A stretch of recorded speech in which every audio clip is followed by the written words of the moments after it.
Feel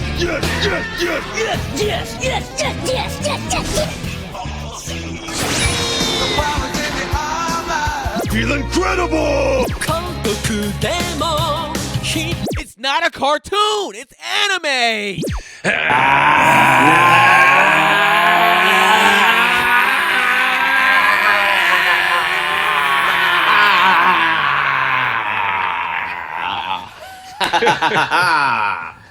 Yes! Finally. Welcome to another episode of Animeshun! Squad is back, homie. We cracking up in here. What's cracking, homie? What's up? Myself, Ice, Brennan, Rob. I'm being so loud. My lady's sleeping right now. Keenan had his speed and cocaine breakfast. Nah, man. I have allergies, man. My nose already run. I don't need to be doing no cocaine, man. No, it's stuff because of it. But, please, as you were. Well, you know what we do on this show? We do one-off. We do debates. We talk our ish on here, man. Animation podcast. And today, this week, I would say this is more along the lines of Brendan's pick. This is Brendan's pick. Brendan needs to take all of this. I take full credit. I take 100% and you take full credit. And we always take full credit for being the greatest fucking anime podcast in the entire world. That was like the Chris Paul of Lobs. That was right. That was a good one. That was a good one. Off the backboard. That was a good one. Off the backboard. Between the legs. This week we're reviewing an anime movie called Your Name. And, we said Brendan kind of picked this. I'm sure he has some factual actuals for us. Go ahead, Brendan. Yeah. So Your Name was actually a movie that was released in Los Angeles, hilariously, at the 2016 Anime Expo. Wow. And released... Yeah, I know, right? It released on July 3rd, 2016. It was later released in Japan on around August 26th, the same year. And it was released overall in 92 countries. And they even let it be released in LA for 1 week so it could be eligible for the Academy Awards, which is hilarious. It was written and directed by the same guy, Makoto Nitsu. He's pretty much called the new Miyazaki because he's much younger than Miyazaki, and he has a pretty impressive resume of films that he's worked on. He's a writer, director, and animator, super hands-on. Like if you look at what he's done in all his films, he does all of it. He's just like, all right, I need a team to make this fill this out, but you got it. Hold my beer kind of guy. In 2019, he did another movie called Weathering with You that is very critically acclaimed. He's also done The Garden of the Words, Children Who Chase Lost Voices, and 5 centimeters per second. And he's listed by Variety as one of the top 10 animators to watch in 2016. This movie was produced by Co-Mix Wave Films. It's a Japanese studio funded in 2007 that actually came from another company called Co-Mix Wave Inc. That spun off of that. But pretty much this studio exists for his pleasure, it feels like. And looking through their filmography, it's just it's pretty much him. It's kind of like they said, this is like the new Studio Ghibli, to say the least, in his honor. Another guy, there's a couple other people that are really interesting that I looked into that worked on this project. The animator is a guy named Ando Masashi, which is a name you guys should remember. I don't. Because... I don't remember it at all. If Rob doesn't remember, then you know. Honestly, I'm going to take a moment and pause here for a second. Is based on the animations that you've seen here and other movies that we've watched, do you recognize any of it? Would you say that this looks like anything else that we've seen? I mean, How's in the movie castle? Yeah, I was thinking it did have a Miyazaki type feel to it, but other than that, I didn't necessarily draw. Miyazaki's good. Yeah. No, Miyazaki's good because he worked for Studio Ghibli. He did Spirited Away. A lot of the character design for Spirited Away and Princess and Mononoke. Okay. As well as Paprika. He worked on Paprika. That was my next guess. Oh, I see. And the music on this film was really funny to me, but also the funniest, in the sense of there would just be musical breaks that didn't really make sense to me, or even that there was a musical opening to a movie. But I think that it was really interesting because the name of the band that did all the music was named Rad Wimps. Which I thought was hilarious because it's a Japanese band, and then they were just like, what do we call ourselves? And they found two English words that they felt really exemplified who they were, Rad Wimps, which I thought was absolutely hilarious. And Rob actually had told me something about the origin story of this, which I think he can get into a little bit better than I will. But what I found is that the idea for the story came after Shinkai, after he visited to Uraji Naturi. In July 2011, after the Great East Japan earthquakes, which were absolutely devastating and horrible, he said, this could have been my town. Like, the town was just absolutely decimated. He wanted to make a movie in which the positions of the people of Uraji would be swapped with the viewers. So pretty much like those people who saw it in the news or saw what happened versus actually experiencing it. And the sketches of Shinkai he drew when that visit have been the inspirations for this. This actually is the third highest grossing anime film of all time. There's only two that have done better. Number one is actually a new film. Anybody want to guess what that is? I'm guessing the Demon Slayer. Demon Slayer. Your boy put you on. Never fucking forget. And number Never two, let that shit down, man. Never. your boy put you on. I told you motherfuckers. I was like, yo, Demon Slayer is possibly the GOAT. And tell me just keep telling me I might have been wrong. Tell me I was wrong. Either way, I said that after 2 or 3 episodes. All right. And then after that is Spirited Away, followed by this movie. He got a little too excited. 358 million gross. It's the 5th highest grossing film in Japan. It also is the... Is he paying his people, though? Because, the stories came out about Demon Slayer and most anime movies, they don't pay the animators and all that stuff. Like, they make all this money and then the money don't get trickled down, so... Hopefully he out here paying his people. Hopefully. What was number one, Brandon? Number one what? Movie in Japan. It was Demon The highest Slayer. I don't know. The highest grossing. I didn't look that up. I'm sorry. I thought you said it was Demon Slayer. I thought that was... It's Demon Slayer. No, number one. Animated. What I said was that this is the third grossest highest anime film of all time. Oh, I but see. the 5th highest grossing film in general from Japan. Film period. And the 19th. Gotcha. Yeah, and the 19th highest grossing non-English film of all time. Which is pretty impressive. And I actually couldn't even write down the list of how many awards this won because there's so many, so I'm just going to run through it really quick. This movie? No, the other thing we're talking about right now, Ice. The 49th Stages Film Festival, it won the Best Animated Feature Film. 18th Busan International Film Festival, it won that. It won the 29th Tokyo International Film Festival. It also won the Nikkei Sports Film Festival. It won the 2016 Los Angeles Film Critics Awards Festival for the Best Animated Film. It won the 20th Japan Arts Media Festival Grand Prize for Animation Division Award. It won the 71st Minichi Film Awards Best Animated Film. It won the special award of the 59th Blue Ribbon Awards. It won a list of things from the 40th Japan Academy Prize. I'm just going to leave that as a lot. It won the 36th Anima Festival Awards, Audience Award for Best Animated Feature, and the Best Actor, and the Best Actress, and the Synergy Award. And it won the 2018 Crunchy Award, Anime Awards, for the Best Film overall. So obviously very critically acclaimed. It is rated 98% on Rotten Tomatoes, 8.1 on IMDb out of 10. And it's actually being made into a live action. J.J. Abrams and Eric Heiser announced that they're going to be working on it, and Paramount's going to be producing it, which makes me feel like they're going to just make it absolutely trash. I trust J.J. Abrams, though. I trust J.J. Abrams, but I don't trust Paramount. Yeah, exactly. Yeah. Rob gets it. J.J. Abrams is hit or miss. He's hit or miss. He gonna kill it, or it's gonna be the worst thing you've seen in a long time. It's good. It's a mix. Yeah.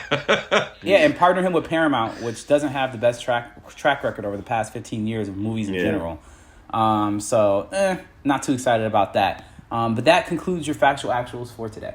Thank you, Brendan, for the factual actuals as always. You did a decent job. All right. Damn. The hate coming in strong today. He said that decent with his chest. So Rob, man, you want to set us off with this recap? Yeah, we'll get into the story. I'll try to get through this pretty quick. We'll see. The movie starts with a comet shooting across the sky when a small piece of it breaks off and starts to fall towards the earth, down towards a city by a lake. Before it hits, we then cut to 2 people, our main characters, Taki and Mitsuha, walking. You're basically waking from their dreams, and their dialogue is like intersecting as they're kind of talking about their dreams. Very stereotypical stuff when it comes to dreams. You wake up and they start to fade away, but they're left with this feeling, this sense of loss that they're looking for something or for someone. And it all started on the day that comet passed over Earth. From there, we flash back 8 years in the past, though we don't know it at the time. Mitsuha is dreaming again, and she's calling out to Taki, trying to tell him her name. And as they're separated by a crowd, she throws him the ribbon from her hair, which will kind of come up later.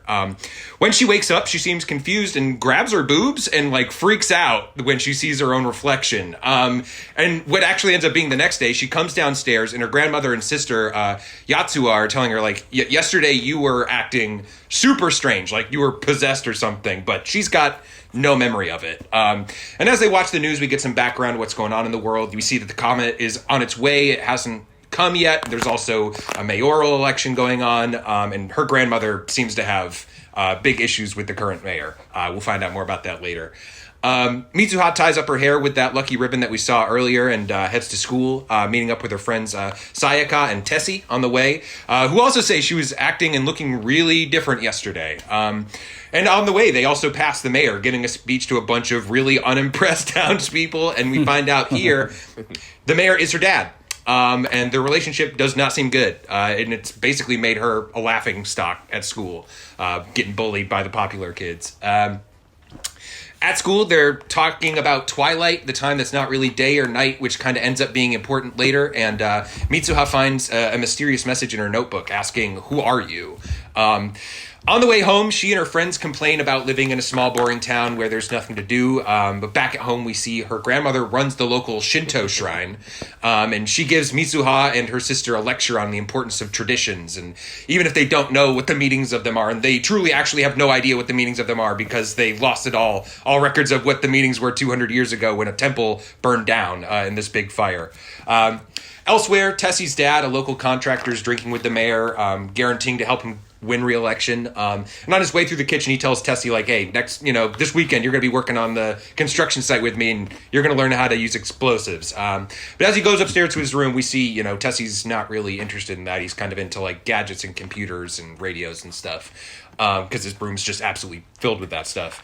Back at the temple, Mitsuha and Yatsuha perform a public ceremony where they chew up rice and prepare it to make sake, but a few of Mitsuha's schoolmates come by and make fun of her, and she gets embarrassed. Later, her sister are out, and she screams that, she hates this life and wishes that, in the next one she'll be born a boy in Tokyo. QR guy Taki, waking up in Tokyo, but strangely it seems to be actually Mitsuha in his body. She fumbles her way through his morning routine, and after an embarrassing trip to the bathroom, she heads to school and realizes, hey, she got her wish. She's in Tokyo, and she's thrilled to be in the big city. At school, she runs into a couple of his friends, Shinta and Tsukasa, who tell him he's, acting super strange. Still, Mitsuha enjoys, all the comforts of living in modern Tokyo, so much so that she's also almost late to Taki's job as a waiter. At the restaurant, she does her best, but is clearly, not a good substitute for Taki, and, she calls out a customer for trying to scam the restaurant, and another waitress, Okudera, steps in to fix it, before things get ugly. However, the douchebag customer slashes Okudera's skirt when she isn't looking, and, they spot it later, and Mitsuha, now in Taki's body, knows how to sew, so sews the skirt back up, and, Okudera is kind of surprised and to see that, maybe Taki has a feminine side. Back at home, Mitsuha's going through his phone and basically sees, okay, this guy's got a crush on her, hopes maybe she helped him out a little bit, makes a little diary entry in his phone about, what she did that day, and writes her name on his hand, so to answer his question that he left in the notebook. The next day, Taki reads the diary entry in shock and thinks it's all a prank at first, but when he runs into Okudera at work, she's much more friendly, and he's this must have been real. This is all really happening. And Mitsuha, on the other hand, hears all about what Taki did in her body, feeling up her boobs and making a scene in class, and they start to realize, somewhat of what is happening, and they start randomly switching bodies when they sleep. They start leaving messages for each other on their smartphones, setting rules and boundaries about what they can and can't do, but neither of them really seem to help but be able to meddle in their lives, especially the romantic lives. In the next scene, we get Taki waking up as Mitsuha and goes on a journey with her grandmother and sister to the old shrine that had burned down 200 years ago.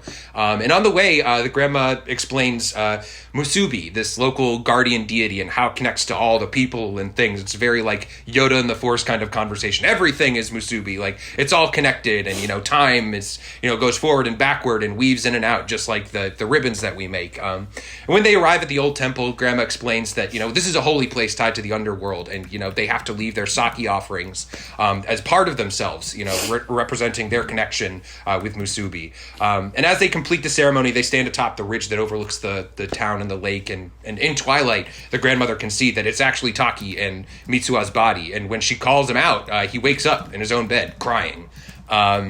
He soon finds out, though, that Mitsuha's been pretty busy herself, setting him up on a date with Okudera.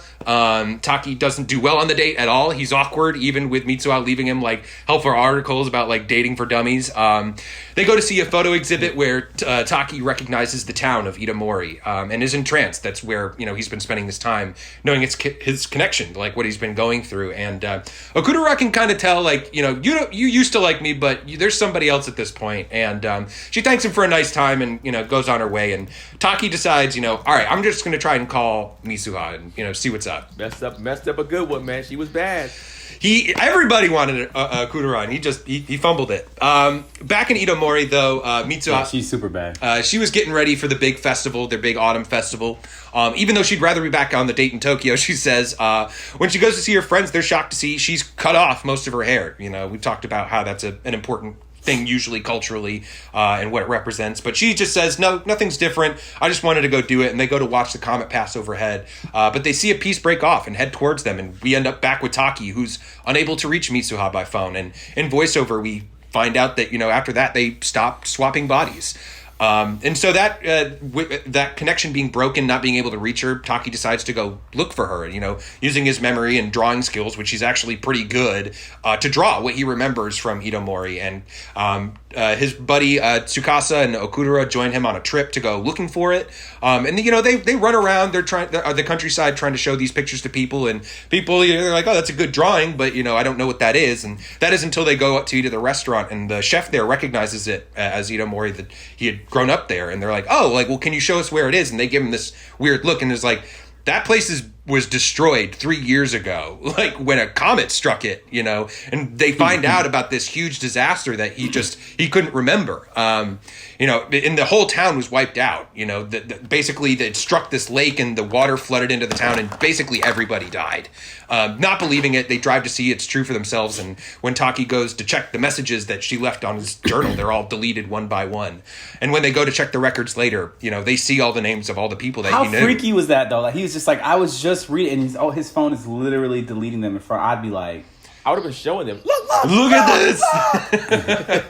I would have just started convulsing and fall. I would have just fell over. Or screenshots or something like this. Quick screenshots so you can see. I feel like that would have got deleted too. If the phone's deleting those messages on his hand, and any evidence of your experience with this person, but yes. Man, Musubi's good with that, spy work, that hacking into your phone and deleting shit off of it. It's crazy. But yeah, they find everybody's names in the records of the dead. Mitsuha, her friends, her sister, her family, they all died in the accident. Later, Okudera and Tsukasa are discussing, how much Taki's changed recently, but he really believes what he's saying. And Okudera goes to help Taki with his research and, finds something about the braided ribbon, that she recognizes that Taki's wearing one, and he's like, yeah, somebody gave it to me a long time ago.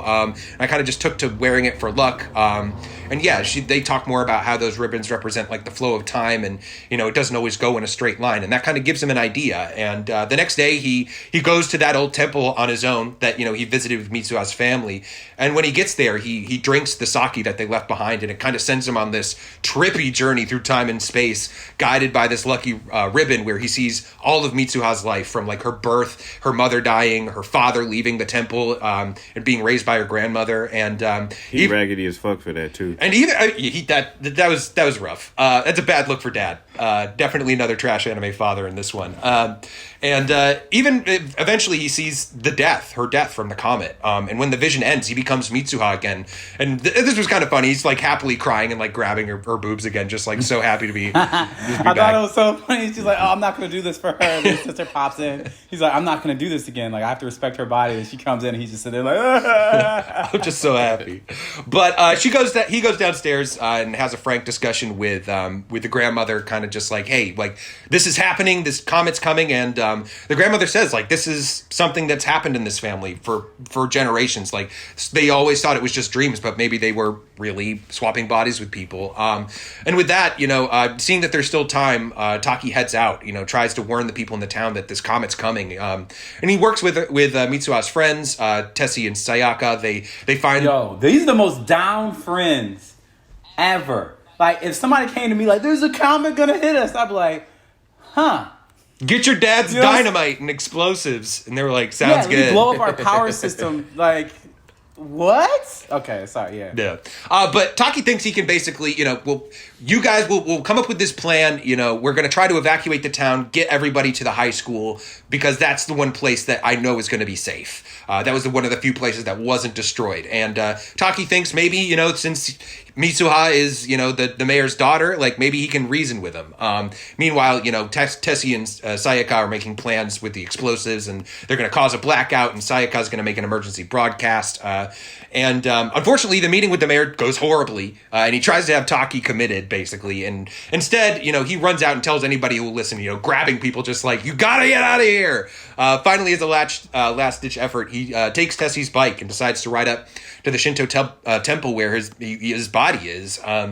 And meanwhile, Mitsuha is waking up as Taki in the temple 3 years in the future and goes to the ridge and sees that her home is gone, and realizing that she died that night that the comet came down, and also remembering that the night before the festival going to Tokyo and trying to find Taki, but when she did, he didn't recognize her. So instead, that's when she gave him the ribbon, and that's kind of that moment where they became connected in a way, the one that he still wears around his wrist. And both of them seem to have that memory as they reach the ridge together, and again at twilight, the veil between their worlds is broken, and they can see each other face to face for the first time, this time with recognition. And they resolve to remember each other and, meet again. Taki's like catching her up on like, this is what you got to do, like to try and save your town. And so they remember, they say like, all right, let's write each other's names on their hands. And Taki finishes just in time, but just as Mitsuha starts to write hers, the sun sets and the bond is broken, and they both just start to rapidly forget everything that's happened. Like they just woke up from a dream. That was a crazy part. That was crazy. Yeah, I didn't see that part coming. It just dropped. I was like, yeah. Oh shit. Just one line. Oh no. Yeah, when the music cut out, I was like, oh, okay, damn. That's fucked up. Clinging to what she still has, Mitsuha just runs into Tessie, and they go below the substation, creating a huge blackout. And Sayaka starts the broadcast to evacuate, while Tessie and Mitsuha are just again trying to tell everybody they can to get out of there. The mayor, meanwhile, is wondering, what the hell is going on, and tries to stop it. And they do catch Sayaka and Tessie, stopping them from spreading the broadcast, and they start telling people to like just stay put. And all over the world, people are watching as the comet is, coming in, and the pieces bound for Itomori is breaking off. And to them, it's a beautiful phenomenon. And even Taki in the past is running to his roof and watching this. And Mitsuha sees the split and knows, that it means the doom of her town, and runs desperately. But when she trips and falls, she sees that Taki didn't write his name down. He wrote, I love you instead, which is nice, but not very helpful in this moment. But she doesn't remember who wrote it. Only that, she has to save her town. And with that, she goes to confront her father. But before we can see what happens, we just see the comet hit the town, and the lake just rushes in, the water destroying absolutely everything on its path. And Taki wakes up on the ridge 3 years later with absolutely no memory of why he was there in the first place. And we flash forward 5 years to where the movie initially started. Taki's on a train, going to interviews, feeling like he's still searching for someone. In a crowd, he sees a woman with a red ribbon in her hair and almost remembers something. But instead, he just goes on with his day, getting turned down at all these job interviews, probably because, when they ask him why he wants to be an architect, his answer is like, I want to build something that will leave a heartwarming memory, even if Tokyo is eventually destroyed. And it's like, all right. Also, that suit he had on, clearly. They kept saying that suit. They kept firing his ass up for They that did. suit. That dollar store suit he had on. But he meets with his friends, who have all secured jobs, and even with Okudera, and they reminisce about their trip back to Itomori and how Taki was drawn there, even though none of them remember why they went in the first place. But we see a news broadcast celebrating the 8th anniversary of the disaster but this time something has changed. Instead of the town getting completely wiped out, the buildings were, but all the people were saved at the last minute by the mayor calling an evacuation order, and most of the population was unhurt for the most part. Everybody survived. Still, Taki is kind of haunted by what he can't remember, but Okudera is like, you'll figure it out eventually. And sure enough, later at a cafe, we see Tessie and Sayaka eating at a nearby table, and their names kind of pique his interest. And later he passes another woman with a red ribbon in her hair, and, they both turn to look but don't stop to really talk to each other. And in a montage, we see a bunch of other people from Itomori who now have a chance to live and have relocated to Tokyo, and, they weren't killed in the blast. And the next day when Taki gets on the train, he spots Mitsuha on another passing train, and something clicks with both of them. They both get off their trains and run towards each other. And at first they aren't sure what to say as they pass by again, but Taki stops and says, like, hey, have we met before? And Mitsuha stops and says that she thought so too. And, as the tears stream down their faces, they ask for each other's names, and we come to a close. Okay, good job in that recap. You did a hell of a job in that recap, Rob. Appreciate it. Hell of a job in the recap. Thank you, Keenan. It's always good to be appreciated by my teammates, fellow hosts. I bet it is. Don't give me shit, Brendan. Don't What? say Just for the damn. time. He's being appreciated for the time and effort he put into this episode and doing his research and writing that all out. Like the only other person who did that on here. Did you write it out, or you had it put up on it? I have it all written out. You know, And Brendan? I have it written out, and I have web pages that I was referencing. Brendan, I appreciate you, brother. It's just your little huh thing doesn't inspire a lot of confidence, I think. You seem you look confused. Like, huh? Oh, that's what it is. That's probably what it was. You're right. Thanks, Rob. Anyway, we're gonna get into the question portion of the show, man. First question, Brennan, what would you do if you woke up in Ice's body? And Ice, what would you do if you woke up in Brennan's body? Same for you and I, Rob. So go ahead first, Ice. If I woke up in Brennan's body, I would I would green light all of the projects I've been trying to get him to green light for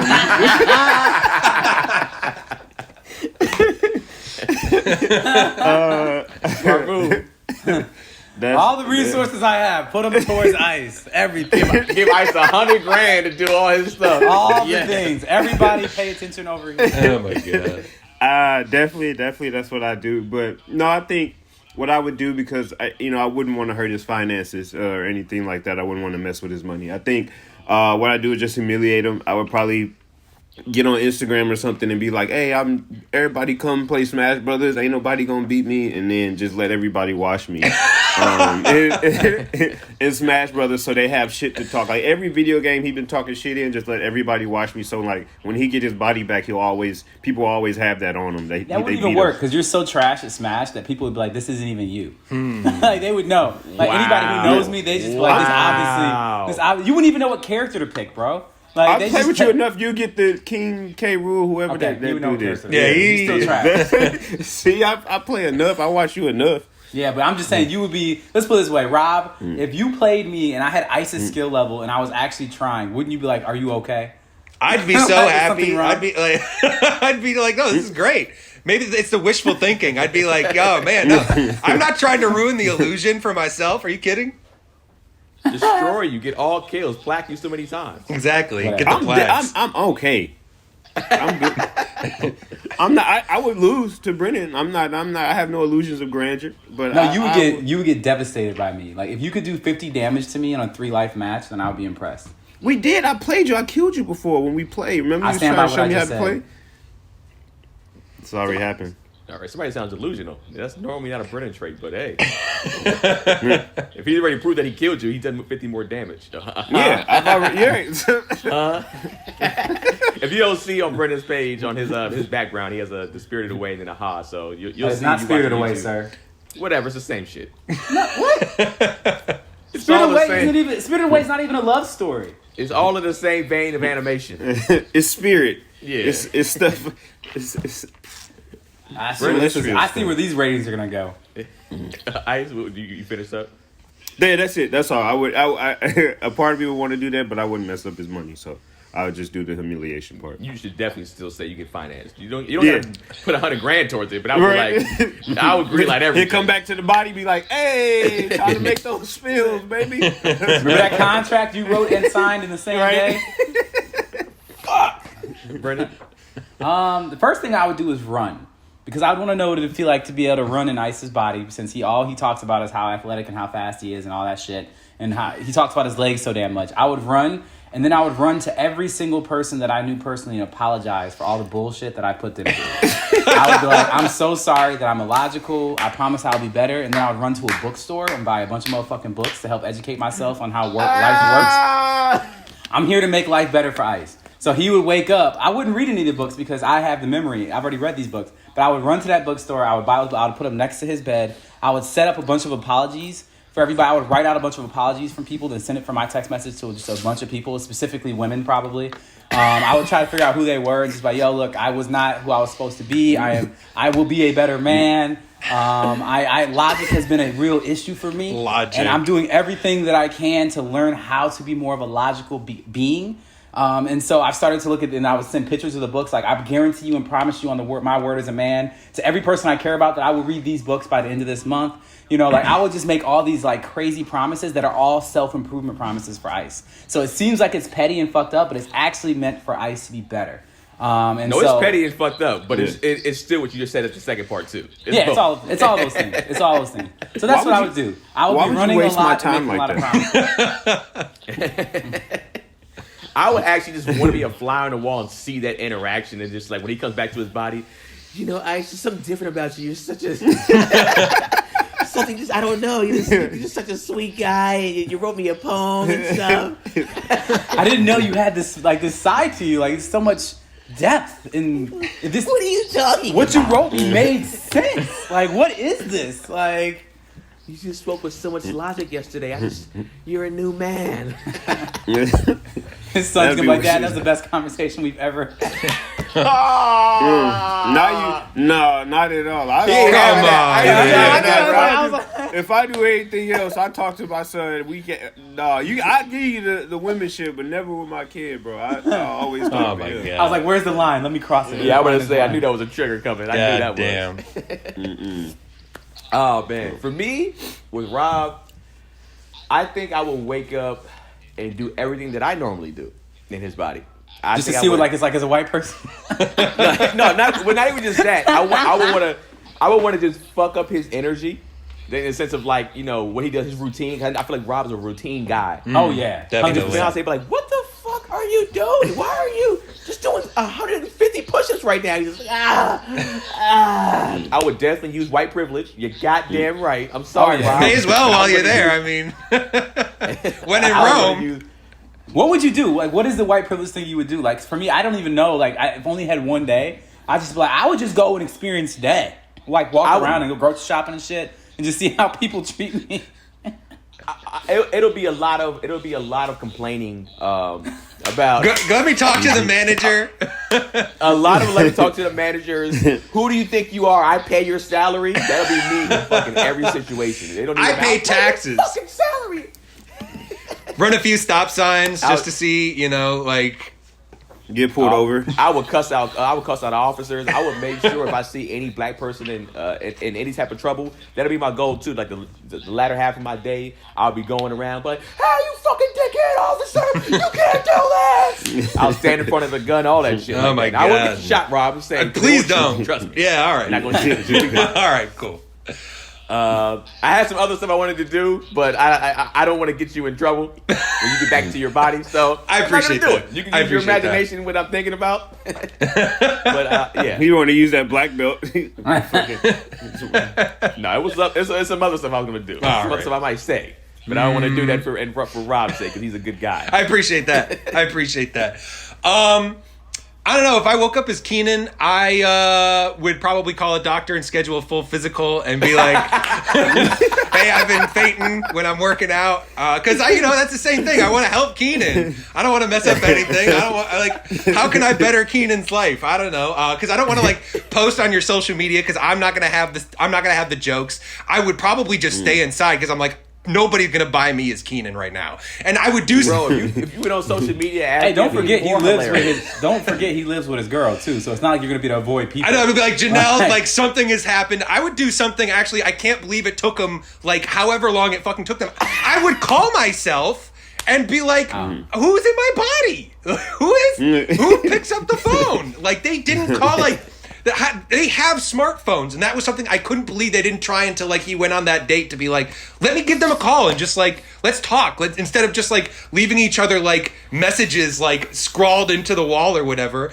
I would call up I would call my number and be like, Keenan, is that you? Are you getting me in trouble? Please don't get me killed by the police. You know, that kind of thing. But yeah, I just want to help out. I just want to help Keenan out. Get a full physical. That's a great experience. I feel like the funniest thing is like if either one of y'all's partners was just like, hey, I'm in the mood, and then you both be like, wait, hold on, this is I'd be like, because Rob would be like, what did you do yesterday? And then Rob would be like, you motherfucker. When I see you, I'm putting this black belt of use on your ass. Damn it, Keenan. God damn it. It's like, but it was with your body. It's with your body. It's not a thing. It's with your body. I would just, you know, what movie was that where like something happened in that case where like I feel like something happened to where somebody was having sex and it was like, you seem different. I forgot what Face it was. Off? Face Off. Right. Face Off. Yeah. Man, that stuff. That was crazy. Next question. What would be the first thing you would do if you woke up in a woman's body for a day? Brandon. Well, the first thing I would do, I would be like, let me experience like what it feels like to be touched in a woman's body, because like I'm a strong believer that women experience touch in such a different way than we do. I feel like Brennan would put on the song that tweet, oops, there goes my shirt up on my knee. You sang that horribly, but yes, it'd be like, I'd be all over it. Well, I mean, the thing is, I would. Like, the thing is, I'm just curious like that, and it's like I would want to know. Like, I would just want to know. I would want to know about the things that I don't have access to as a man. You know what I'm saying? So it's like, it's not even so much like, I'm just going to be a pervert and do this. Like, no, I just want to know what it is that I'm doing to these women, you know, or like, you know, like what is that experience like for them? And, you know, like I'd really want to be in a space of empathy. You know what I'm saying? Not so much like perverted. There is going to be a little perverted side to it. But for the most part, it's going to be mostly empathy, where I'm just like, I don't have enough time to go, like, I only have a day. I don't have enough time to go crazy with this. So, like, let me just understand. Sounds so political right here. Oh, let me just understand it. But then I also would do some other stuff. Like, I would do the same thing that we talked about before. With you and Rob, is like the white privilege thing. I want to know what sexism feels like. I would want to know what it's like to feel like just walking down the street and not feeling safe. Wait. Are you getting into a black woman's body? No, it doesn't. Just a woman in general. Just a woman in general. You know, that's a different experience, though. That's very different. No, it is. But I'm just saying, like, either regardless of the color of the woman, I'm going to do that.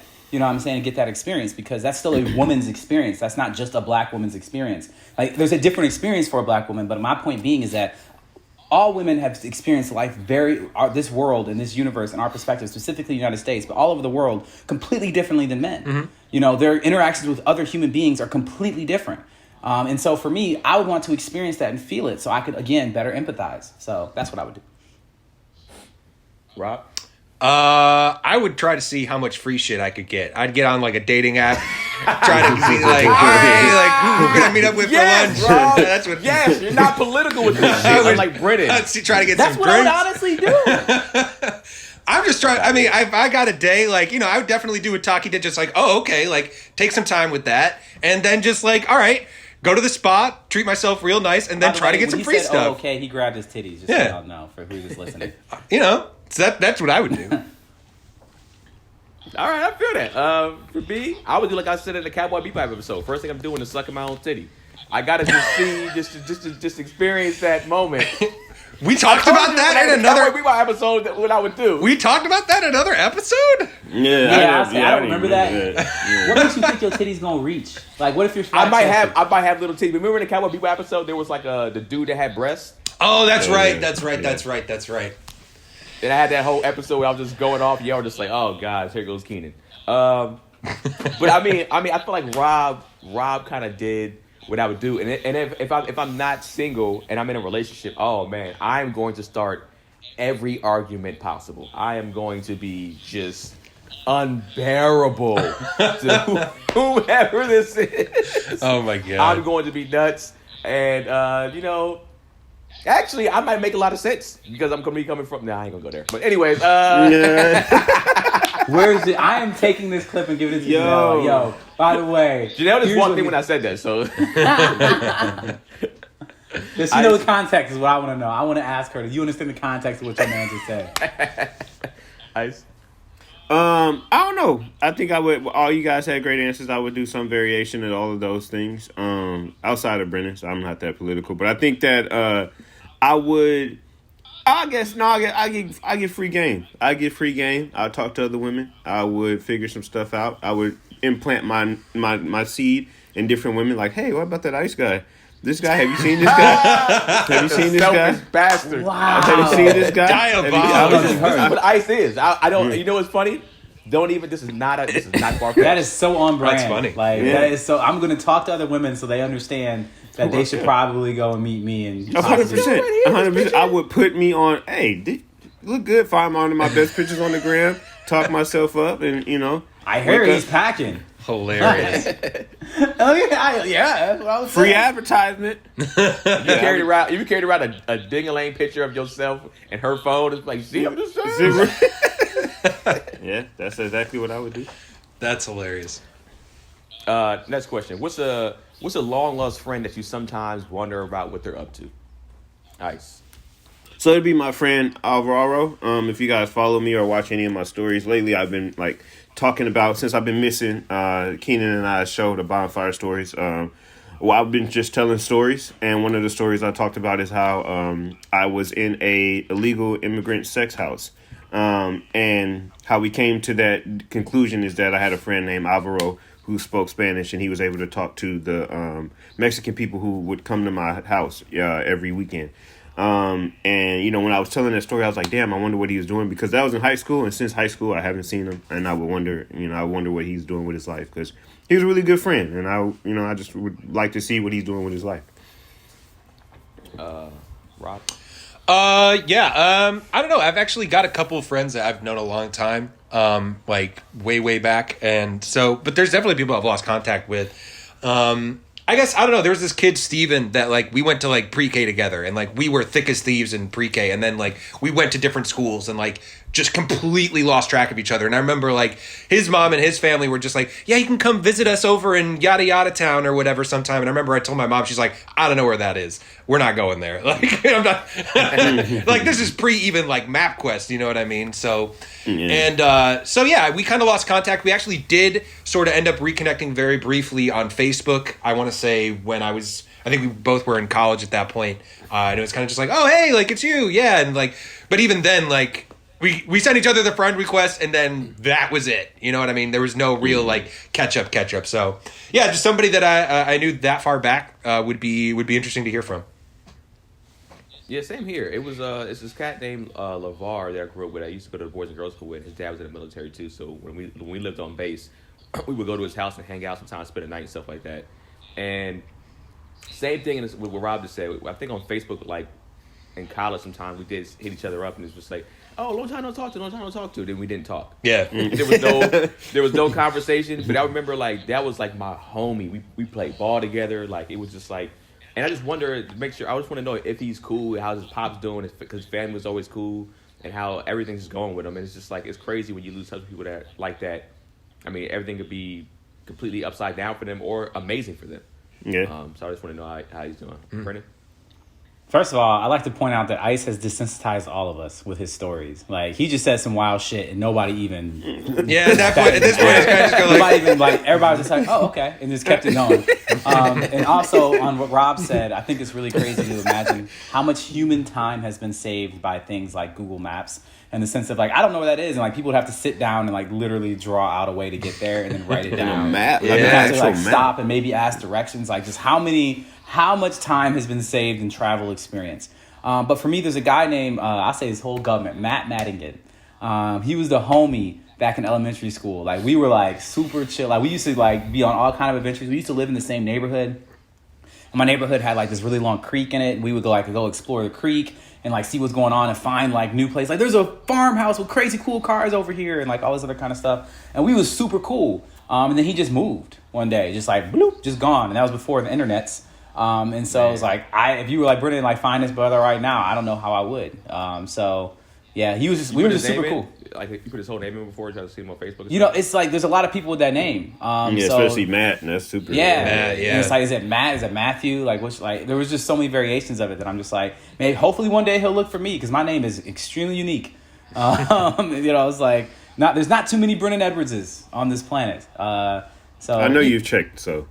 Well, I mean, it's just like you type your name in. The thing is, it's like I can get my name on everything. Like I have the email address, Brennan.edwards@gmail. You know what I'm saying? Like I can get all the usernames with my name. Yeah. And I it's feel like Brennan puts his name in Google, it might pop up somewhat in the first, or if not the first one. I actually found that out the other day. If you just type in my name in Google, like I definitely pop up immediately. Even the funny thing is, you could actually just put in my first name and then the city that I live in, and you'll be like, all right, I already know everything about this guy. It's pretty funny. I feel like Ice too. Ice has that same like. Yeah, definitely. With a few names. All right. Given that next question. Given that we watch a lot of action-driven animes, is that a must for you when you're choosing a new anime to watch? Are you open to other genres of anime, Rob? Yeah. It's interesting. I think I've talked about this before. Like before we even started doing this podcast, I think I was probably the person that had seen the least. So a lot of this stuff has been new for me. And so, yeah, it's interesting to me to see just different takes on it. Because, like, when you tell people, like, oh, I watch anime, like, people immediately think of, like, a Dragon Ball Z. And it's like, all right, well, no, there's more to it than that. So, this is definitely not something I necessarily would have chosen, because it's not necessarily my go-to genre, like a romance, sort of romantic comedy in general. But it's interesting to see those different kind of genres, or even, like... as much as we didn't like it, I appreciated watching even Kuroko, because just to see, like, all right, like, what other stories can kind of be told in this medium. So it's not just, like, the same thing every time. I thought that was interesting. Ice? Yeah, I mean, I made this statement, like, almost a year ago that, my what I like in anime has changed. It's very still action-oriented, but I've opened up my, I guess, palette a lot more. Since being on this show where, if it doesn't have action and there's something else that supplements it, then I'm okay. Death Note being one of those. Even Mob Psycho that had action, but it's just the other elements of Mob Psycho really made me enjoy it. Funny. One of the funniest shows in general. Very I've seen, funny. not even just anime. Yeah. Exactly. And then for that, and then if you ask me now, Mob Psycho really is in my top 5, especially after the second season. And I love that show. And it's like I said, they have action, but it's not the forefront of everything. So yeah, I'm open. I don't think I can like back to back watch that stuff. Like I think I can do a series. Like say Brennan makes his pick, I would pray Keenan and Rob don't make it their picks because I couldn't do 3 months of non-action shows. Yeah, for me, I know I get criticized a lot on here for being the action guy. I think this has to be something dope. When I first was pushing away Promised Neverland for a long time, and then I finally watched it. I'm not tripping off the action on there. That shit's just crazy. Promised Neverland changed you, didn't it? It really, because you've mentioned it a lot. I'm not even talking like being a dick right now. It feels like it really changed you. Yeah, for me, I feel like when it comes to, because I already seen a few other anime. Like I said, I watched Death Note years ago, so I won't say that it was the one that changed me to like non-action anime. I think Death Note was the first one that kind of changed me so I can watch a non-action anime. But that anime is, I guess, the freshest in my head to where I've seen that I like the most that's non-action. And I actually would love to get into, not necessarily, I mean, if I watch non-action, the story would have to be super deep like that. Like, that shit is just wild. So, I just can't, I don't think I can watch a rom-com and it'll be, it's very rare that anime gets comedy right, in my opinion, or makes it funny to me, so where I can watch the fucking whole 24 episode season of that. You know what I'm saying? Like what Rob said with Kuroko, I think if Kuroko was shorter, I might have enjoyed it a little bit more, to be honest with you. But it wasn't, so. But it wasn't. I mean, as Ice pointed out in the beginning of this episode, I picked this because for me, like, I like to explore different genres, especially, like I watched the trailer, I looked at the ratings and the reviews and looked at the awards it won and how much money it made, and I was just like, this is something that almost everybody likes for some reason. So I'm curious to what that is. And that's why I wanted to see it. So for me, like, I'm all about, genre, like finding out different genres and learning more, like expanding my anime like what I like to watch. I do know that for generally in any kind of media format, I don't really like love stories that much.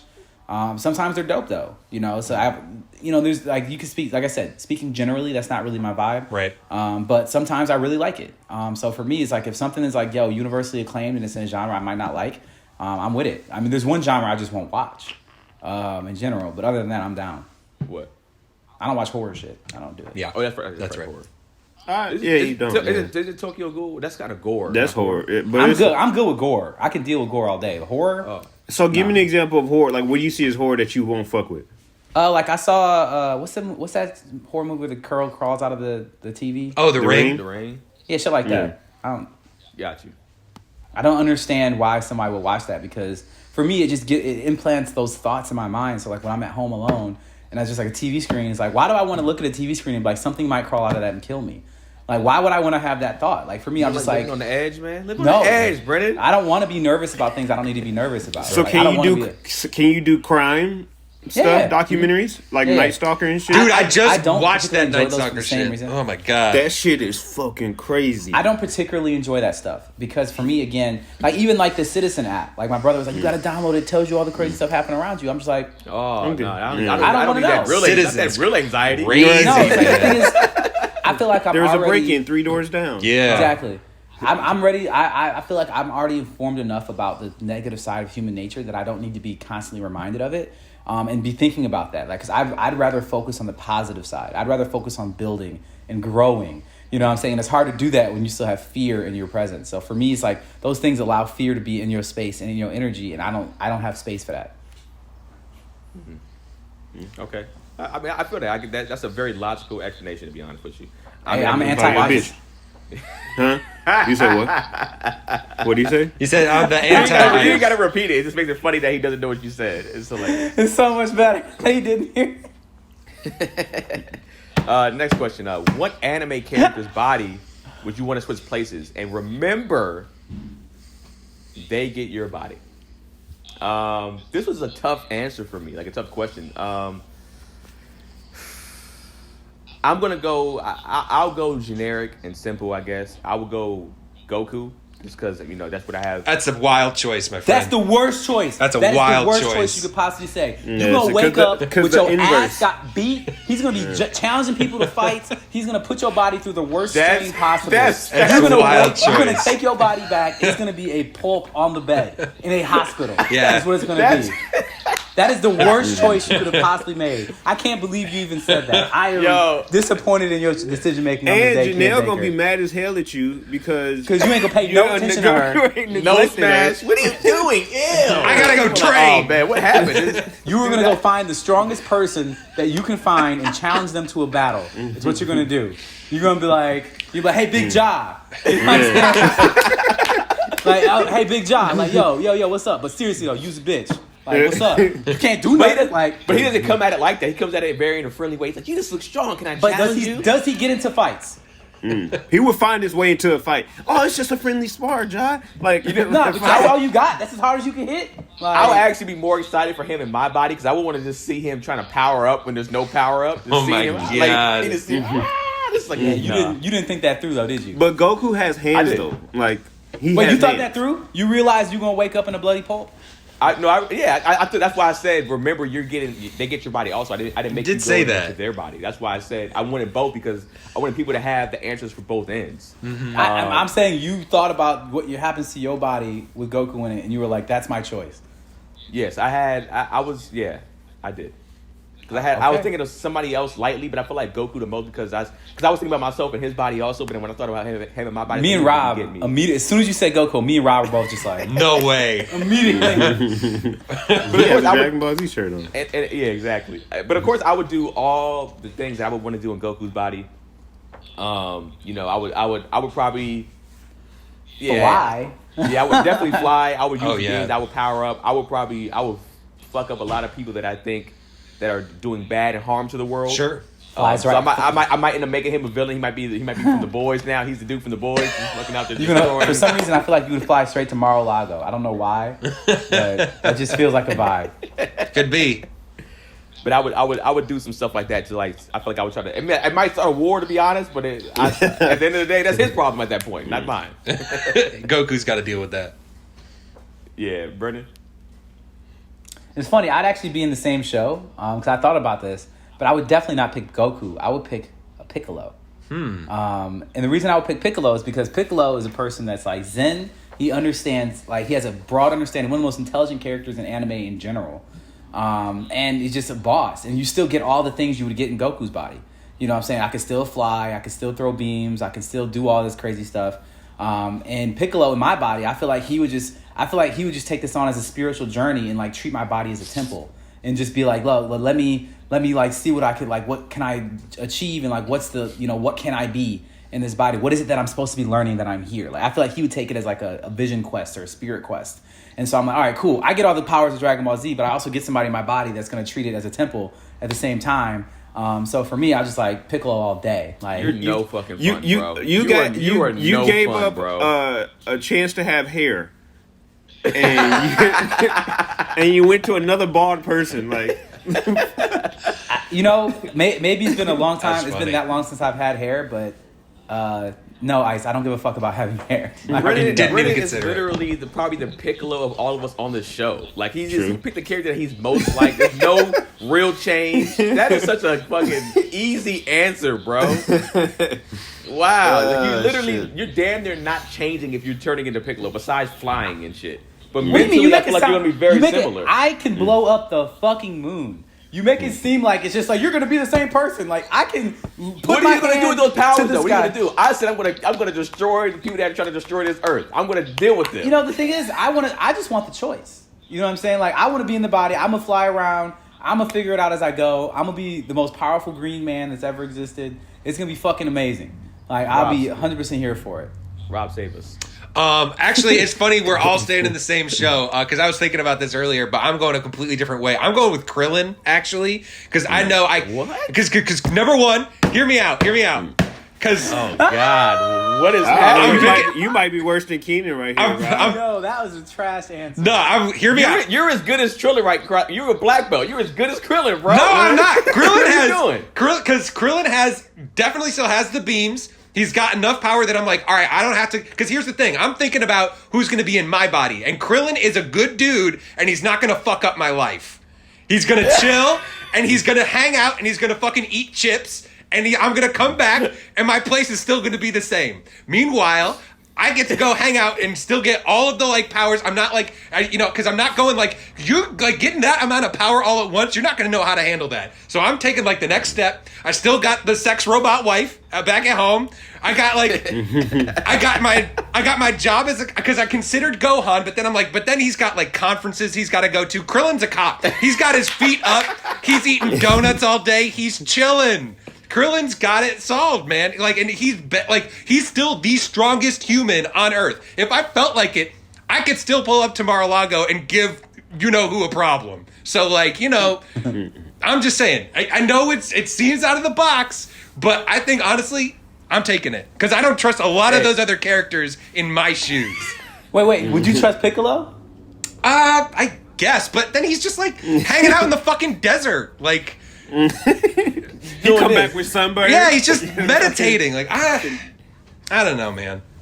If you're Krillin as a cop, you better take down the inside of the forces too, motherfucker. You better not sit there. Internal affairs. I'm a cop. Like, bitch, I'll blow your fucking head off if y'all out here just killing unarmed black people again. Yeah, I'll go out there. Y'all kill any more saints. Infernal affairs type shit. Just go ahead and take the force on, fix it from the inside, make Krillin the good cop. Yeah.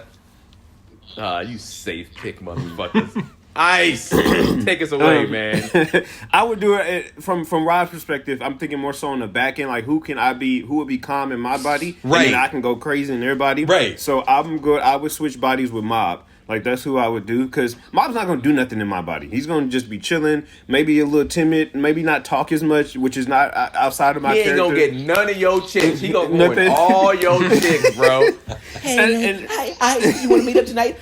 It's a girl. Oh no. But and I can take that L because I can get him back the next day I come back. But when I'm in his body, I'm going crazy, bro. Like his powers, I'm going 100% every time. Yeah. Every time I'm just what'd you say? Huh? What and flatten your ass with my mind. I would find all of the other psychics out there.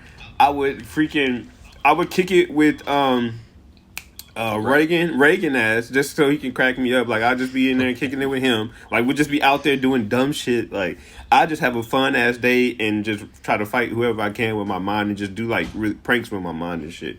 While nothing, and just come back to my body and maybe have some people mad at me because I didn't respond to the "you up" text. All right. Next question. What kind of role do you think art can have in the process of trauma and pain?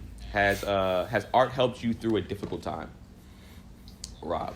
Yeah, definitely. And that was something Brennan touched on this a little bit. The inspiration behind this movie, and that what gave me think about this question is just like this is he made this movie because he was inspired by those events. 18,000 people died from that tsunami. Like in a day, like they lost like 6 times the amount of people that we lost on 9/11 when that happened here. Like just crazy. So the fact that people can kind of turn to art to help them process that sort of thing is, I think, really interesting. And it's definitely helped me through hard times.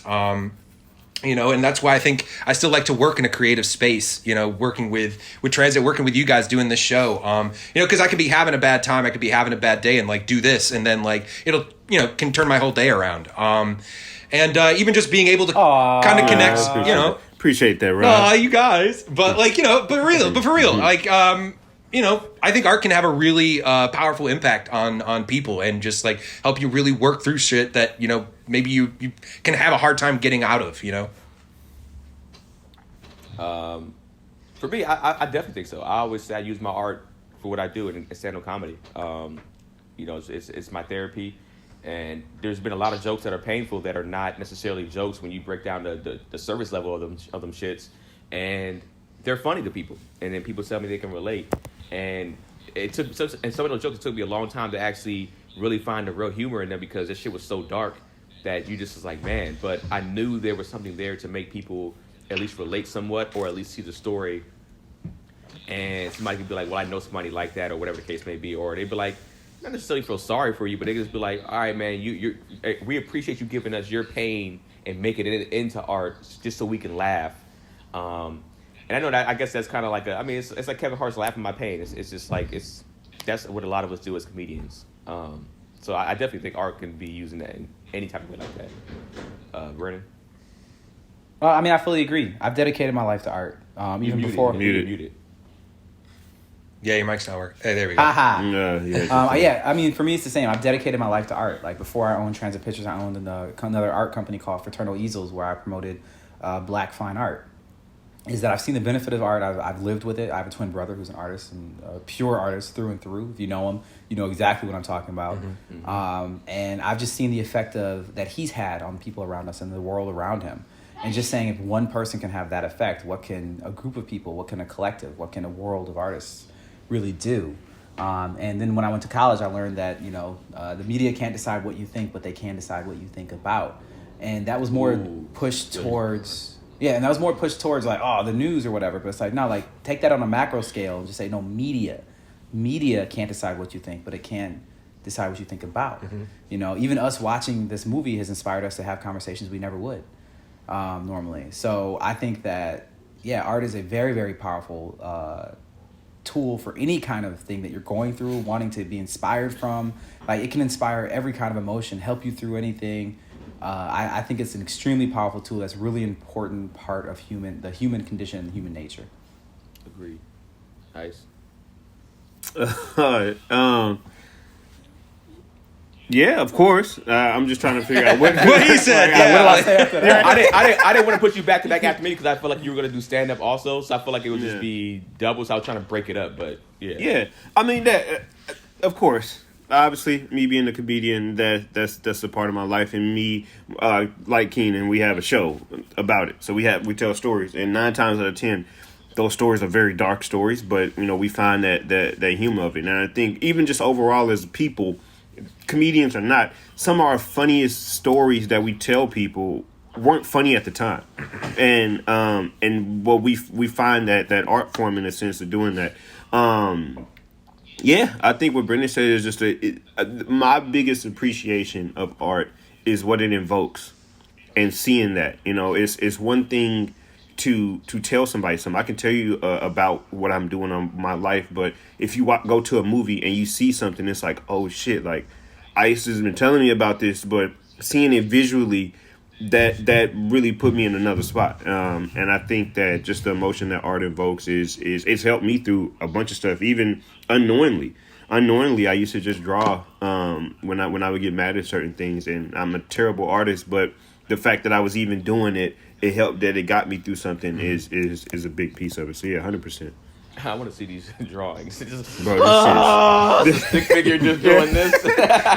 Scratching it on I the still page. got a bunch of them too. So yeah, they're very trash. All right, last question. Have you ever felt drawn to somebody and you just drawn to some? I'm sorry. Have you ever felt drawn to something you couldn't explain? I'm sorry, Brendan. You really struggle with that. I don't know why I question. struggled with that easy ass question. I don't know why I did. Yeah, I mean, that's kind of like my life's calling, to be fully honest, is that ever since I was little, and I still don't know what it is, to be fully honest, but I've always felt like there was something really big that I was going to do. And I never knew what it was. I've always drawn towards like businessy stuff and it's just like, that's kind of what inspired me to say like, well, let me see what I'm made of. Let me move to LA by myself. Let me just drive there, and with $800 in my pocket and just figure out what I can do and what can I make of myself. Is there something bigger than I'm meant for? Or am I supposed to stay where I'm born? And what is that bigger thing? Like, I always have felt that like there's something that I'm supposed to do. And it feels like it's something that's going to help people. But I don't know what. And it's something that's been resonating through me since I can remember. Just like, yo, there's just something. There's always just something. And it's just like, I feel like every day I get a little bit closer to it. But it's like, I'm going to know when I know. And it's like I said, it's not a subtle thing for me. Like it's truly been like a heavy motivator behind me that I can't explain, that I've almost never talked about. This is like one of the very few times I've ever even brought this up. But it's definitely like a feeling that is extremely powerful within me, that makes me like really frustrated because I can't figure it out or what exactly it is. But I can't deny it either. I'm like, it's there. I have to do this. Like, I have to do this. So yeah, that's what Ice. Yeah, man. I think just I was really like wanted to put a lighter up when Brendan was just saying what he was saying, because that's how I feel too. It's just in the sense of like I feel drawn to greatness, like greatness in the biggest sense of the word. And I know Keenan and I always have conversations just like what we want to be. And I say, Keenan's like, oh, I want to be just that dope dude that comes in every show and everybody wants him. And then I'm like, now I'm trying to be the fucking biggest thing ever in the history of life. And then it's just like, oh, okay, cool, like, yeah, you can do that, and it's cool to have that aspiration, but I just feel that shit in my bones, like, every day. Even, and I don't care if people from my job hear this, but like every day I'm at work, I'm like, fuck, like, this not me. Like, I'm not here for a 9 to 5. I'm not here to punch a clock. I'm not here to, like, I've always had that feeling of like I'm destined to be the fucking biggest thing in whatever I want to do, and that's something that eats at me every single day that I'm not doing it. So yeah, that's something. I just feel that shit in my bones. Like it's so weird to explain. That's why I said when Brendan was saying what he said, it's just like, fuck, it's hard to explain to people, but you just feel that shit in the fucking essence of yourself when you go to sleep, when you wake up throughout the day, when you're doing something that's not adding to that or pushing you forward to it. You get that constant reminder. Brendan? I mean, I'm sorry, Rob. I mean, just are you okay, Keenan? You need a hug? Nah, I'm good. Yeah, I'm sorry. That's what I'm saying. Rob, can y'all switch bodies? Take this man to the hospital. Give him a make sure checkup. he's good. I mean, I'll go a completely different direction. This is kind of just a short little story that was something that happened to me. I was in 9th grade. My parents and I, we went down to Disney World in Florida. We took like a trip over like a spring break or whatever. I just remember we were like in the waiting area for like the Country Bears show or whatever like that. And there, how they have like attendants that like do the rides or whatever, that do the shows, that like operate that stuff. They wait with you in the waiting room or whatever.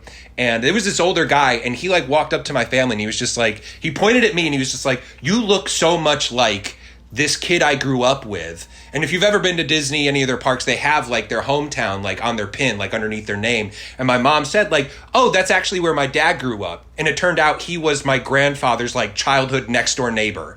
And like he picked me out of a crowd and was like, "You look exactly like Philip. Like you look exactly like he did." Like when we were kids, and like my grandfather moved away, he went to New York, and like they just kind of lost contact. And like, yeah, we went back and asked my grandfather about it. He was like, "Oh yeah, no, like I remember him." Like it was just, he picked me out of a crowd. And it was like, and he was like, he got real emotional about it, because he was just like, just to know that like my old friend like went on, and like he had a family and he had children, and to get to meet like his, you know, and like to get to meet his daughter. Did you guys like get his contact information or anything? I didn't. You know, I was with my parents. I was there. I mean, at the time, I was just like, this is crazy. I can't believe this is happening. But I'm also in 9th grade at Country Bears. I'm just like, all right, what's the next ride? Like, you know, but, you know, it's just one of those things that, like, I've looked back and been like, that's crazy. And, like, for it to be, like, that Disney magic, like, weird thing that he just, like, that just happened there. Like, it was just, you know, like, we were even talking about, like, those old connections, like, those old friends. And, like, it reminded me of that story. So yeah. People being drawn together serendipitously. Hell yeah. That's crazy. Fun. For me, you know, for the longest, I thought it was like something like stand up or something like that. I thought it was like trying to be just great stand up comedian. But then I found out that like just in doing it, I do feel a certain way, but I feel like I'm still empty.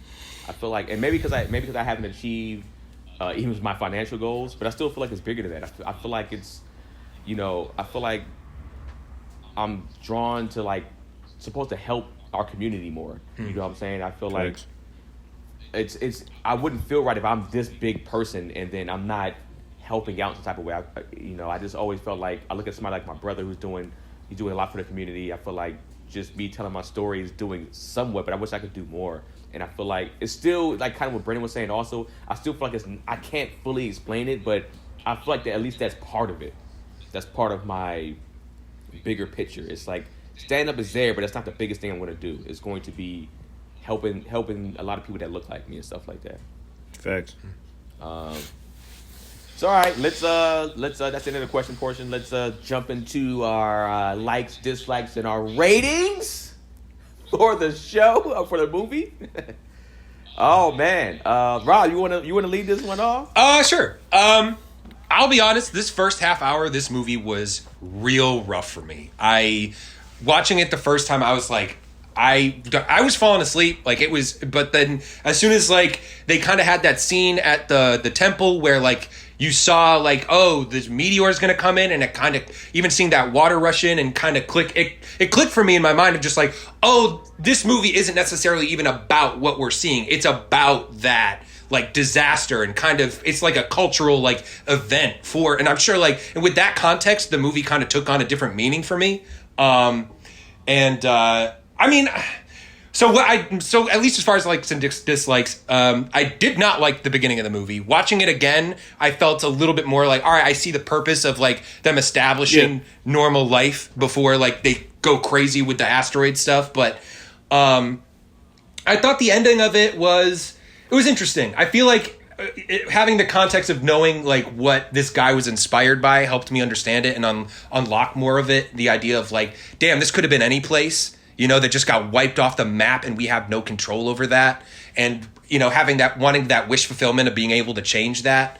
You know, I thought the discussions of time and stuff like that was really interesting. But kind of like I thinking about it, like when we watched Paprika and like none of us were really feeling it, and like Keenan was just like, I don't know, like I just kind of had this week where it just kind of like tapped into something that was kind of on my mind, and like that's kind of how I felt like this movie was for me. Where the back half of it I thought was much better than the front half of it, and I ended up enjoying it. I'd be like, see it. I don't know that it's not usually my genre to be like, you know, in the romantic comedy thing like we talked about earlier, but I mean, certainly I can see the worth of the movie. I thought the animation was gorgeous. I'd give it a 6,000. Nice. Least favorite part, the music. that shit sent me over the top. I was just like, yo, what the fuck is going on? This is terrible. It the just the dude just wasn't even singing like on in key of like his everything was off his. I remember I hit Rob like That what first the song is fuck? rough. Like, That first song is not good. That opening like I title was theme. just like, oof. oh my god! And Rob was just like, yeah, bro. Like I'm not. I don't know pitch, but he's definitely not in that motherfucker. Like, and that's how I felt. And then the singing and just like, and I think Brennan or somebody said it earlier. It's just like the placement of the music at later in the movie. I was like, what is it? Why is this here? This is detracting in order in instead of adding. So that was my least favorite part. Favorite part. When she went to write on Taki's hand and then she disappeared, like I was like, okay, all right, damn, I just didn't see it coming because up until then everything was pretty predictable, and I think a movie like this probably would have hit harder if it came out earlier before people who've done it better, like the Face Offs, the Freaky Fridays, the Hot Chicks, like those movies that like there's so many body swapping movies that have done it better. And after watching this, it's just like, nah, it's just it didn't really do it for me. I think though Rob really made a good point though. It I can see it being worth being made. Like I didn't watch it and was like, why is this being made? I didn't like it. And I would give it a 3,500. Okay. For me, I would say my favorite thing was the animation for sure. I think Studio Ghibli they're just top notch, man. There's no denying This isn't that. Studio Ghibli. What is it? Did you not listen to the factual actuals? Yeah, at I was all? just about to say. I was thinking This like, is What'd you not say it Studio was Ghibli. again? Huh? It was What'd you say Cine. Was it Cine Lease? You don't even remember, so don't get on me about Cinelease? this. I know but it's he not did. Studio He did. Ghibli, He said it's motherfucker. the. He He said said it's it. the He new- said it. Yes. He said it's like the Komitsuei new- Films. Komitsuei Yeah. Films. And I He was said like, it's like this the guy's new, Miyazaki. yeah, the new Got it. Studio Ghibli. My bad. That's what he said. I mixed And then it. you, after I gave you the facts, you told me I did an okay job after was not decent. listening. Not It was listening. So go ahead, Keenan, with your bitch ass. Well, I'll take that. You know what? I'll take it. I ain't got no argument there. I feel like Keenan's having a short circuit again today, guys. Maybe 'cause He I had almost to- made it. Yeah, I remember I was up to like 3 a.m. doing some bullshit. I'll tell y'all later. So I feel like regardless, the animation is beautiful. I love the animation of this. I feel that my least favorite part about this, besides the music, also was I just felt like this story would be better live action. And before Brennan even said that, I looked at the factual actuals after I watched the movie, and I saw J.J. Abrams was making one, and I was like, yeah, this will be better as a live action. I think they're supposed to be doing it to where it's like a Native American woman and a guy in Chicago. That's supposed to be kind of like the plot of it, and they swap bodies or some shit like that.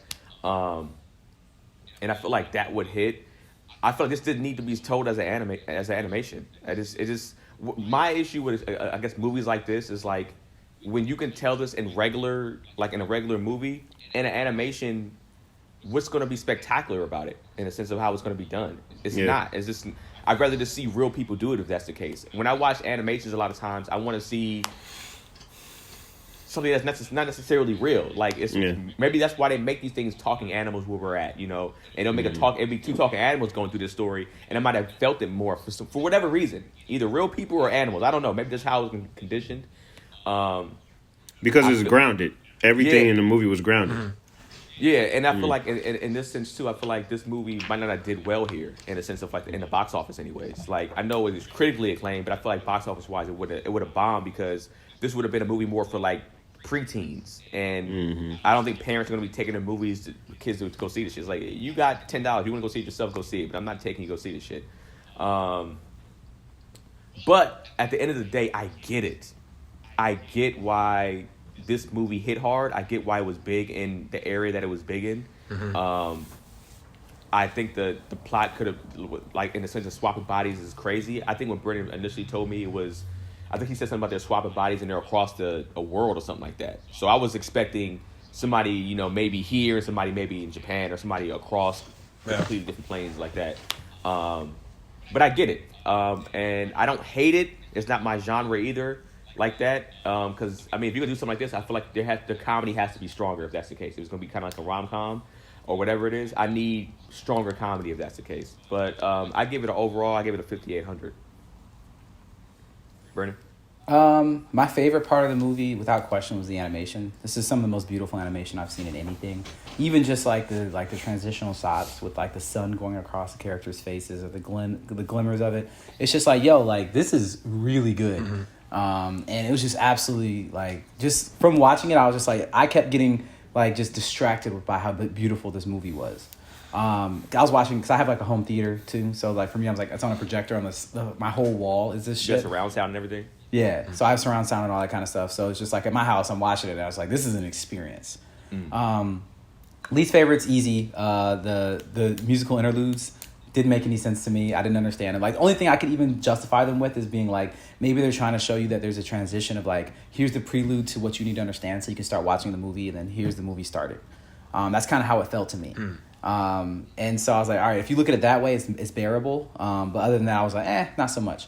Overall, I thought that the story of this project or this thing was extremely deep, especially playing with how time works. That's something that I just think about a lot in general, is that we have a perception of time that was like created. Like somebody one day says, this is what we have to measure time by the way that these planets move, by the way the sun moves around these planets, and blah, blah, blah. Like we just have a very stringent way of looking at how time works and the definition of what time is. And this movie plays with that.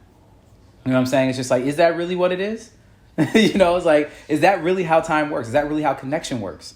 And then even more so, it's like, even like telepathy, you know, and things like that. It's like, it's been proven that there are certain levels of things that we don't understand when it comes to the universe, the multiverse, energies, all these kind of things. There's so many things that we can't explain that we know happen. You know, it's just like, there's just so much to it. And I feel like this movie played on a lot of that. And I think the way that they told the story and the way that it was unfolded made me, for the first half of the movie, believe this was going to be one thing, and it really wasn't that at all. You know, and I love that when I'm watching a movie where I'm just like, okay, so this is just a movie about people learning about how, you know, I need to be better. And I thought this movie was going to end up being like, and now, you know, we're together because we learned how to both be better people inside each other's bodies. Like, no, this is a movie about saving a town. This is a movie about ancestral heritage. This is a movie about, again, time and space. And raising those types of questions. So I thoroughly enjoyed the movie. I actually was into it. I think it helped a lot that I had seen the trailer before I saw the movie, and that I had knew kind of what the concept was. So like as soon as like the girl woke up in the beginning and was touching her on her tits, I was like, I know exactly what's going on. Like there's a boy inside of her. And so it made it, watching it the first time for me, just better. And so I was just like, I was with it. I actually enjoyed the movie. It made me really think. I watched it with my roommate's girlfriend. Her name is Damiana. And she really liked it too. She's like, this is just dope. Like we both are. This is just a good movie. I feel like I feel like women would love this. I feel like my girl would love this. Yeah, I do think. I think this movie does lean feminine for sure. Because you know, it's like I think most women would be like, that was really cute. Yes. That'd probably be the quote that I would say is a lot of what they would say. I personally just like that it kind of Neil deGrasse Tyson me. You know what I'm saying? Where I just like fell into my own mind about like what is the universe? Like what is, you know, like what is time? You know, kind of thing. And how are we all connected through that time? You know, and even just the idea that they were separated by 3 years was crazy to me. You know what I'm saying? Just like that was crazy. Like when they revealed that, I was just like, that's why the phone's not in, you know, just like, and that it was how sad I was when he found out that she was dead. You know what I'm saying? The whole town was destroyed. I'm like, damn, like that was a fucked up moment. You know what I'm saying? Like I didn't see that coming. I didn't expect him to find this. I thought he was going to find the town and find her. You know, and it's just like, and figured, and that was going to be in the movie. It's like, nah, he found out that the town is a crater and she is a corpse. You know what I'm saying? Well, like, you put it any darker than that, Brennan. Shit. That's what it was. Yeah. Damn. I hate horror movies. A crater and a corpse. Like it's just that's the name of this episode, A Crater and a Corpse. Oh my god. But either way, I actually really enjoyed it. I'm gonna give it 7,500. Just because of what it did for me and what it made me think about, as well as I do think the director made a lot of really good choices. I do think the plot was really good. I think it has a high rewatch value, like what Rob said, and I think the animation was top tier, as well as the voice acting, top tier. So for me, I think that it was excellently well done, and yeah, I think it was just a good movie overall, and it deserved the accolades it got. you watched it sub or dub? I watched it dubbed. Oh, really? I mean, yeah. Yeah, I watched the dub. I watched the dub. The voice acting in English. I didn't even like. It was good. just. It was good? preset to that. Yeah, it was preset to English, so I was just like, and I started, and I was like, this doesn't even bother me. I was looked like, for the this is really original good. Japanese version. I sought it out. No. Well, the English voice actors did it justice. Okay, cool. Like I truly believe that. It was good in Japanese too. Yeah. Let us know what y'all think in the comment section. Any questions? Answer all the questions. And give us your overall score in the comment section also. You guys want to drop your stuff? Ice? Yep. Ice.McGowan on everything. And real quick, I just want to shout out, if you guys haven't seen The Raid, y'all need to watch that shit. Keenan and Brennan both have hyped this up, and I will say on record, I told them personally, but I want to say it on a public forum, they were 100% right about The Raid. They hyped it up, and it matched everything that they hyped it up, so I'm going to make sure I give them their props and just do, because I know I give them shit all the time. But yes, The Raid 2, shout out to them. Did you watch Gangs of London yet? I didn't finish The Raid 2 yet, because the one I had it on Stars, and Stars they don't have the subtitles, so I have to get the Blu-ray so I can watch it in its true form. You don't even know. Okay, Yeah. yes, all right. Yeah, the dub. I watched a YouTube version of the dub of that shit is horrible. I didn't. Yeah, I just watch tried. the subtitles. Yikes. Yeah, I tried it for like 10 minutes, and I'm like, I don't want to taint this experience for me, so let me just get it on Blu-ray. But I literally watched all the fight scenes from part 2 the other day. Dog, it's so OD. You're not even ready, bro. You're not even ready for what you. Because I caught it. I was like, I'm gonna watch it tonight, and I tried to watch it, but I couldn't. I was like, damn, I gotta go get the Blu-ray because I don't want to taint it. All you have to do is imagine that director and fight cinematographer was given money and said, now you create. That is what The Raid 2 is. Yeah, yeah. I just wanted to on a public forum. I told them personally, but they hyped it up because they consistently said it over like 2 years. They've been hyping this shit up. It's the best action movie I've ever seen. And they were right. They were right. Second, Rob, you've seen it, right? I have not. Oh, okay. The Raid is the second best action movie. The Raid 2 is the first. Oh, okay. The Raid series is the best action anything I've ever seen. I would agree with that. Got you. Rob? RV Danger on Instagram, RV Danger 44 on Twitter. Rob, watch the goddamn movie. Okay. And I'm at Mr. Producer. No, no, still, no. No, you're not. Brennan. I stopped myself. I called myself before you did. At Brennan the Best on the ground. All right, I'm Keenan Baker on every single thing. Keenan Baker on all platforms. Animation Podcast on all platforms. And that's the Cash App. Animation Podcast. You shoot us a little bit of cash. dope. You know, we get a little shout out. We're going to start making some more content. We're trying to get this pandemic list so we get this Patreon and stuff going and some more content for y'all. And we thank y'all for tuning in every week to another episode of Animeshun. We out. And so anime was solved forever.